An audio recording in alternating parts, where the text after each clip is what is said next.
go ahead and put in your headphones for a second because I really want you to get the full effect of these murmurs. Here you go.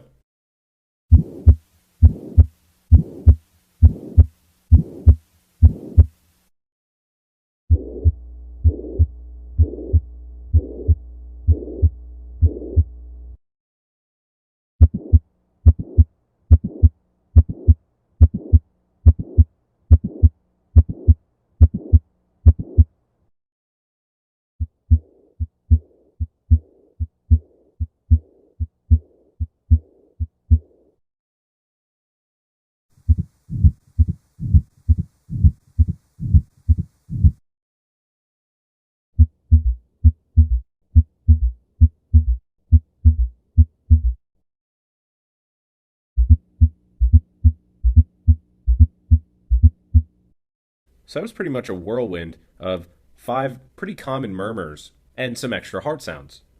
And so if that really confused you, that's okay. We're going to go through all the mechanisms of these murmurs, and I'm going to have you understanding it in no time. So as a quick review, we have S1 and S2. And I'm going to write S1 over here again, because remember this is a cycle. And so in between S1 and S2, we have systole.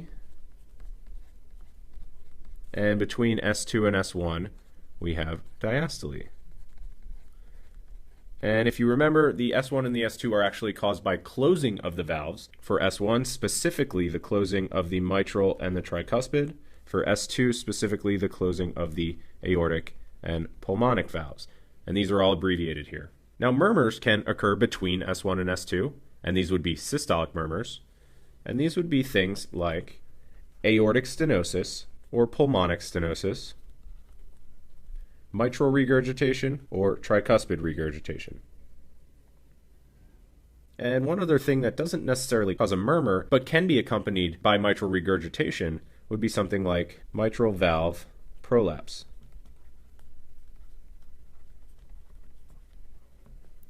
And so the ones that we're going to talk about today are going to be the left-sided valvular conditions, so the aortic stenosis and the mitral regurgitation, as well as the mitral valve prolapse. And I just realized that I made that prolap, and so we're going to fix that. Now for diastolic murmurs, meaning they occur between S2 and S1, these are going to be aortic regurgitation or pulmonic regurgitation, and mitral stenosis and tricuspid stenosis. And remember, the only way I'm arriving at these names and when these murmurs occur is based on which valves should be open or which valves should be closed during systole and diastole. And so the ones that we're going to really discuss here are going to be aortic regurgitation and mitral stenosis. And again, you'll notice these are the left-sided valves. And we're doing this because the left-sided valve problems are generally much more common than the right-sided valve problems. So now that we've kind of categorized these into systolic or diastolic murmurs, 2 questions that are going to become important are, where do you hear the murmur most loudly? And what's the shape of the murmur? And we're going to explain these as we go through each murmur. So since location is a pretty big concept, I want to go over the 4 places that we auscultate or listen with our stethoscope. So one of them is here. You'll see I'm coloring this in. And this is in the second space in between ribs, also known as the second intercostal space. And this is the aortic area. This is also called the right upper sternal border. On the other side, in the same intercostal space or space in between ribs, we have the pulmonic area. And this is also called the left upper sternal border. Then in the 4th intercostal space, we have the tricuspid area.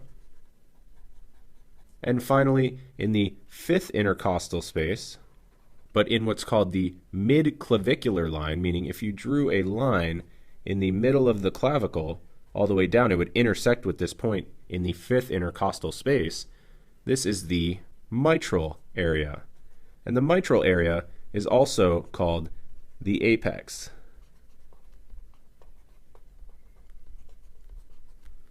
And the reason why we listen in these different positions is because we're actually listening where the blood is expected to travel as it goes through the valve in question. So let's talk about aortic stenosis. And what I'm going to do is I'm going to take you through the progression of this murmur from S1 to S2 in terms of what's actually happening with the valves and with the heart muscle contracting. And so we're going to start off with S1. And so if you remember, S1 is the closing of this mitral valve. And so let's say that this is closed. And so that closing is going to cause what we hear as S1. Now when that closes, the heart actually begins to contract, but it's contracting against a closed aortic valve. And so this valve at this point is closed. And so that's the reason that an aortic stenosis murmur actually doesn't start with S1. There's actually a small time period, small meaning like milliseconds, in between the closing of the mitral valve and when the aortic valve actually opens. And remember, what gives us that murmur is turbulent flow through the aortic valve. And so when the heart starts contracting and builds up enough pressure to open up this valve, the leaflets of the valve will kind of accelerate upwards.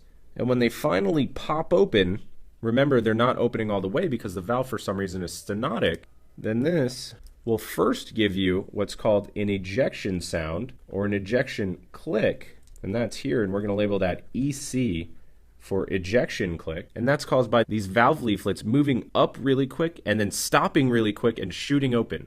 And so when the valve first opens, you're going to get a little bit of blood flow through this valve. And as the heart continues to contract more and more, as shown by these arrows, squeezing out more and more forcefully, you get more and more flow. And then eventually, as the heart starts to relax a little bit, and we're going to now get rid of these arrows, you're going to get less and less flow. And so the way that this murmur actually looks, the shape of the murmur, is that, like we said, as it contracts more forcefully, you get more and more flow, and the murmur becomes more and more intense. And then as the ventricle starts relaxing, it becomes less and less intense. And so we call this a crescendo, decrescendo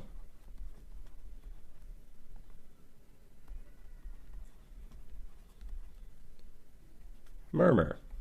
And you'll also hear people call this or refer to this as a diamond-shaped murmur, and you can kind of see that around here if you were to outline this. And so aortic stenosis is called a systolic ejection murmur, and that makes sense because you're ejecting blood out of the aorta, and it can often have an ejection click, and it's usually heard most loudly at the aortic area.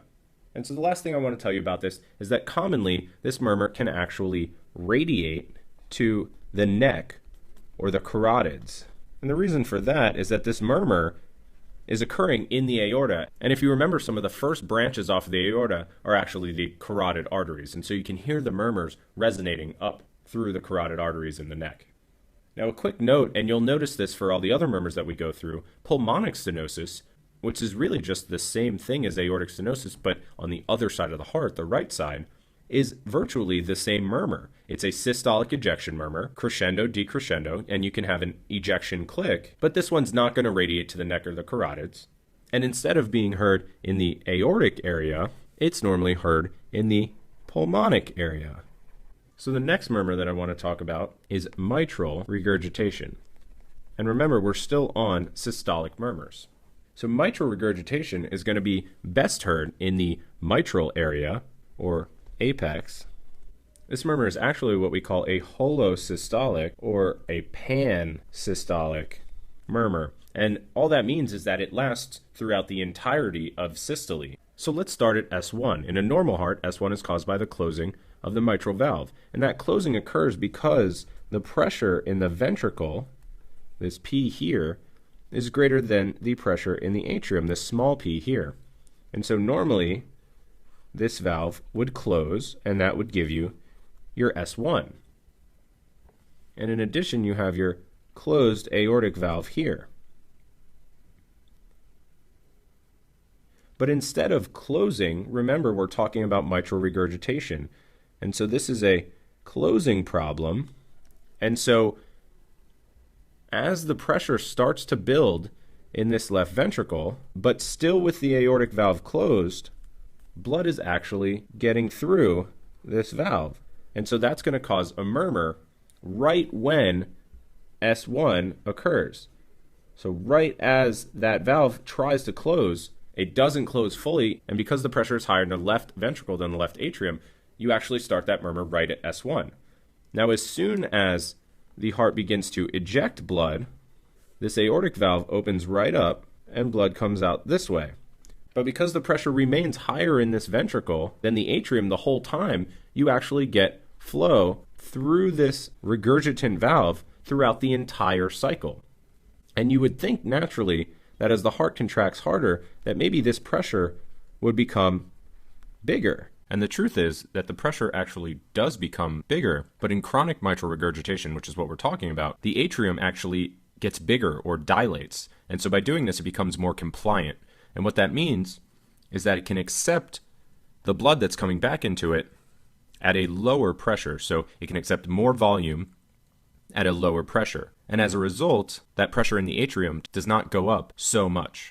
But because the pressure difference between the left ventricle, which is really high, remember that's the workforce of the body, and the left atrium, which is pretty low because it's just receiving blood from the lungs, which is a low pressure system, the jets of blood that actually come through here make a sound that to our ears doesn't change in intensity. And it occurs all the way until the second heart sound when this aortic valve closes. And at that point in time, a millisecond or so later, the mitral valve will open again and start a new diastolic cycle. So as I've written here, we actually call this a holo or pansystolic murmur. In addition, it's also referred to as a flat murmur because the intensity does not change.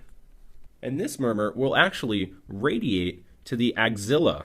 And so if you picture this valve kind of sitting in this general area somewhere, when blood flow goes back the other way, it's going to kind of be forced in the direction of this guy's armpit over here. Now again, just to mention the right-sided valve problem, tricuspid regurgitation, you have the same murmur, a holosystolic flat murmur, but in that case, you would hear it in the tricuspid area, and that murmur wouldn't radiate to the axilla because the valve is in a different position.